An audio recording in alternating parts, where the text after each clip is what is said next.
A second Holy Week reflection from the Gospel of Luke, the 22nd chapter, verses 39 through 46, Jesus and the disciples in the garden. Jesus left and made his way to the Mount of Olives, as was his custom, and the disciples followed him. When he arrived, he said to them, "Pray that you won't give in to temptation." He withdrew from them about a stone's throw and knelt down and prayed. He said, "Father, if it's your will, take this cup of suffering away from me. However, not my will, but your will must be done." Then a heavenly angel appeared to him and strengthened him. He was in anguish and prayed even more earnestly.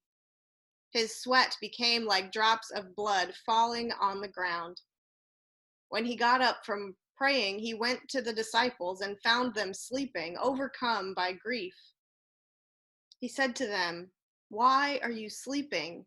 Get up and pray so that you won't give in to temptation."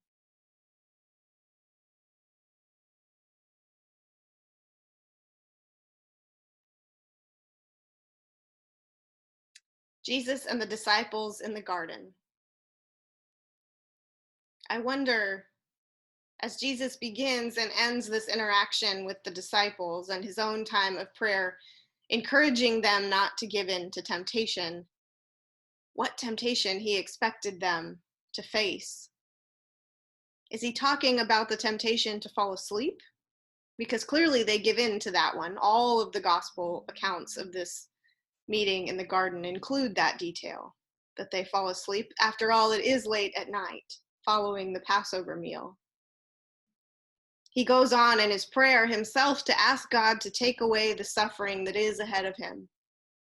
He knows it's coming, and even being perfectly God and perfectly man, he wishes it didn't have to happen. But he does acknowledge that God's will be done. And this gospel, in a detail that doesn't appear in the others, says an angel comes and gives him strength. It's an interesting detail. But even with that strength, Jesus is anguished in this time.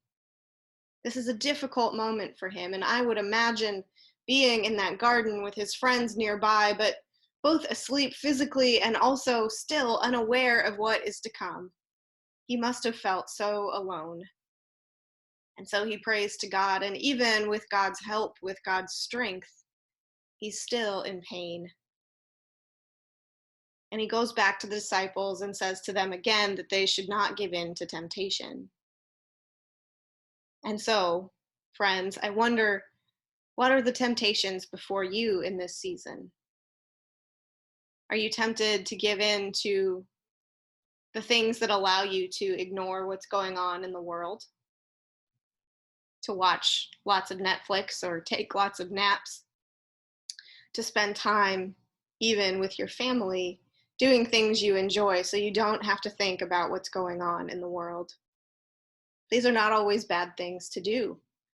They can be helpful in helping us regain our strength and positivity in this time. But they also might be temptations, because we're called to be God's people, and that might be leading us somewhere new, and that's scary.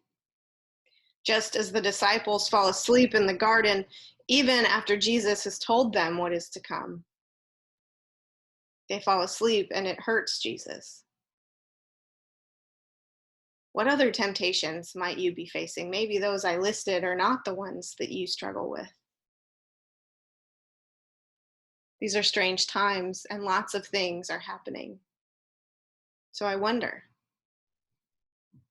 what temptation do you face?